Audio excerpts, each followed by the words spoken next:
आले किती कोटी रुपये, त्याच्यात आताचे परत हे 2200 कोटी प्रत्यक्ष आले किती रुपये, की शेतकऱ्यांना किती पैसे मिळाले, हाही सुद्धा याचा एक पंचनामा केला गेला पाहिजे. म्हणून मला परत एकदा मुख्यमंत्र्यांना सांगायचं आहे की आम्ही राजकारण आणत नाही, तुम्ही आणू नका. घोषणा फार तुटकी केलेली आहे, त्रोटक घोषणा तुम्ही केलेली आहे, ती आणखीन मोठ्या प्रमाणावरती व्हायला पाहिजे. आणि घोषणा केल्यानंतर ती हवेत विरून न जाता, कागदावर न राहता, तुमचे सरकारचे जे काही अधिकारी आहेत ते जर का आडमुठेपणाने वागले तर त्यांच्याबद्दल सुद्धा शिवसैनिक त्यांना जाब विचारल्याशिवाय राहणार नाही. म्हणून विनासायास शेतकरी आजच संकटात आहे, खचून गेलेला आहे, त्याला आत्ता धीर देण्याची गरज आहे. आत्ता तुम्ही धीर द्यावा अशी आमची मागणी आणि अपेक्षा आहे.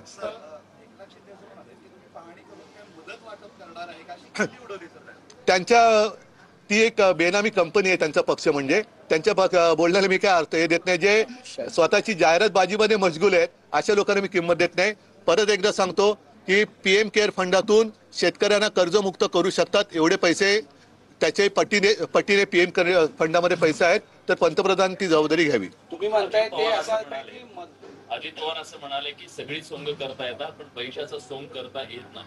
हे जर त्यांना माहिती आहे तर ज्याप्रमाणे ते सोंग करून उपकार केल्याच्या आवेशामध्ये सांगतायत लाडक्या बहिणीबद्दल, तर मला त्यांना सांगायचं की मी तुम्हाला मार्ग पण दाखवतोय. पीएम कडे जा, तुमचं डबल इंजिनचं सरकार आहे, त्यांनी नुसता धूर सोडू नका, तर पंतप्रधानांकडे जाऊन पीएम केअर फंडातून पैसे घेऊन या. राज्याचे मुख्यमंत्र्यांना एका शेतकऱ्याने प्रश्न विचारला की पाठीमागच्या मदतीचं काय, मुख्यमंत्री म्हणाले की राजकारण करू नका. तर दुसरीकडे अजित पवार असं म्हणतात की 45,000 रुपये जे आहे ते आम्ही लाडक्या बहिणीला खर्च करतो. एका शेतकऱ्याने प्रश्न विचारल्यानंतर दादा असं म्हणाले की त्याला मुख्यमंत्री करा ना, बरा पडेल तो, कारण त्याला दुःख तो भोगतोय, त्याला त्याचं दुःख माहिती आहे. तुम्ही म्हणून मी म्हटलं ना, लाडकी बहीण करताय, त्या लाडक्या बहिणीचं घर 1,500 रुपये पर महिना यांनी सावरलं जाणार आहे का? आत्ता मुलाबाळांचं जे नुकसान झाले शिक्षणाचं फी माफ होणार आहे का? त्याच्यानंतर ज्यांची जमीन खरडून गेलेली आहे, 5-5 वर्ष लागतील काही जमीन परत ती त्या अवस्थेत आणायला, खर्च निघणार कसा? आता सगळं पीक गेल्यानंतर केवळ हाच हंगाम नाही, पुढचा हंगाम सुद्धा आता धोक्यात आलेला आहे. हे एवढं डोक्यावरचं कर्ज हे लाडक्या बहिणीच्या 1,500 रुपयांनी भागलं जाणार आहे का?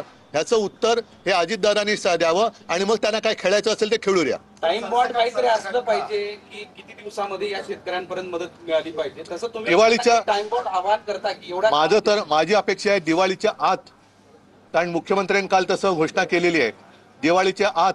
मी दिवाळीच्या नंतर परत एकदा मराठवाड्यामध्ये येणार तर आहेच, पण शेतकऱ्याला जर का या सरकारने कर्जमुक्त केलं नाही तर कर्जमुक्तीसाठी शेतकऱ्याच्या खांद्याला खांदा लावून शिवसेना रस्त्यावरती उतरल्याशिवाय राहणार नाही. कोण नाही, म्हणूनच की आता हे राजकारण करत नाहीत असं मला वाटतं, पण त्यांनी त्याच्यात स्पष्टता आणावी. आणि कर्जमुक्ती जसं मी कालबद्ध स्वरूपामध्ये ती केली होती, करोना असताना सुद्धा केली होती, कालबद्ध होती, तसं तुम्ही कालबद्ध एक तारीख जाहीर करा की या तारखेपासून या तारखेपर्यंत एवढं कर्जमुक्त आम्ही शेतकऱ्यांना करून टाकू. कालबद्ध सांगत नाही, स्वरूप पण सांगत नाही, नेमकं आम्ही काय करणार? आता त्यांच्या प्रश्नाची उत्तर मी कशी देऊ? तुम्ही काय त्यांना सूचना करा? मी त्यांना सूचना केलेली आहे, की कालबद्ध कार्यक्रम आखा, पंचनाम्याचं थोतांड करू नका. जसं स्वतःच्या जाहिरातबाजीवरती तुम्ही हजारो कोटी रुपये उधळले, त्याचा पंचनामा जनता करते, त्याच्यामुळे ह्या पंचनाम्याच्या शुक्लकाष्ट किंवा काय असतं त्याच्यामध्ये जनतेला अडकवू नका. विनासायास त्यांना मदत द्या, कारण शेतकरी आज खचलेला आहे. अनेकांची, काही जणांची घरं वाहून गेलेत, काही शेतकरी नाही आहेत पण त्यांची सुद्धा घरं वाहून गेलेत. मग प्रधानमंत्री आवास योजना जी काय आहे त्याचा आभास न आणता तुम्ही त्यांना आता घरं बांधून का देत? पंजाबचं सरकार घरं बांधून देते. पीएम केअर म्हणून पैसे द्या असं म्हणाला, याचा अर्थ तुम्हाला असं म्हणायचं आहे का की याला राष्ट्रीय आपत्ती म्हणून घोषित करा? का महाराष्ट्र राष्ट्रात येत नाही? पंजाब राष्ट्रात येत नाही? राष्ट्र म्हणजे काय, फक्त गुजरात आहे? ही आपत्ती जर महाराष्ट्रातल्या शेतकऱ्याचं धान्य संपूर्ण देशात जात असेल तरी राष्ट्रीय आपत्ती का नसावी?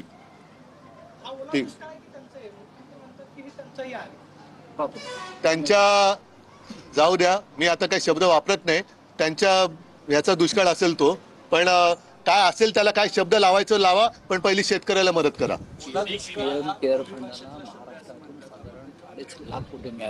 हो ना, उद्योगपतींकडून. हा नाही, आता संजय राऊत यांनी जी माहिती दिली की त्यावेळेला पीएम केअर फंडाला महाराष्ट्रातल्या उद्योगपतींकडनं आणि सगळ्यांकडनं, तेव्हा भाजपच्या आमदार खासदारांनी सुद्धा पीएम केअर फंडला मदत केली होती. साधारणतः 2.5 लाख कोटी होती. मग त्यातले 25,000 कोटी 50,000 कोटी आज जर दिले तर माझ्या महाराष्ट्रातला शेतकरी कर्जमुक्त होतोय. तर पीएम केअर फंडाचा पैसा वापरा आणि माझ्या शेतकऱ्याला कर्जमुक्त करा. हेक्टरी 50,000 रुपये त्याला द्या. मी मार्ग दाखवतोय त्यांना. म्हणजे मी स्टिकर आहे ते बदलले गेले. स्थानिक आपत्ती जी आहे ती वगळली गेली. काही कंपनीच्या फायद्यासाठी चाललंय का? नक्कीच आहे. पीक विमा हा एक धंदा झालेला आहे त्यांचा, कंपन्यांचा, आणि याचा सुद्धा जबाबदार कंपन्यांना एकदा मागे आम्ही विचारला होता, तसं आम्हाला विचारावं लागेल, कारण त्यांनी निकष बदललेले आहेत. मग पीक विमा नाही तर कामाला कधी येणार? मग फक्त पैसे तुम्ही गोळा करताय, सरकारकडनं पण करताय. म्हणजे 1 रुपयात पीक विमा म्हणजे बाकीचे सरकारने म्हणजे जनतेचाच पैसा त्यांना दिलेला आहे. राज्यांना सरसकट कर्जमाफी केली नाही तर तुम्ही केंद्राशी बोलणार? मी आता जे बोलायचं ते बोलले, ते केंद्र ऐकेल ना. ठीक आहे, सगळ्या धन्यवाद. जय महाराष्ट्र. पीक विमा कंपन्यांचा धंदा झालाय, आम्हाला जाब विचारावा लागेल असं उद्धव ठाकरे यांनी म्हटलेलं आहे.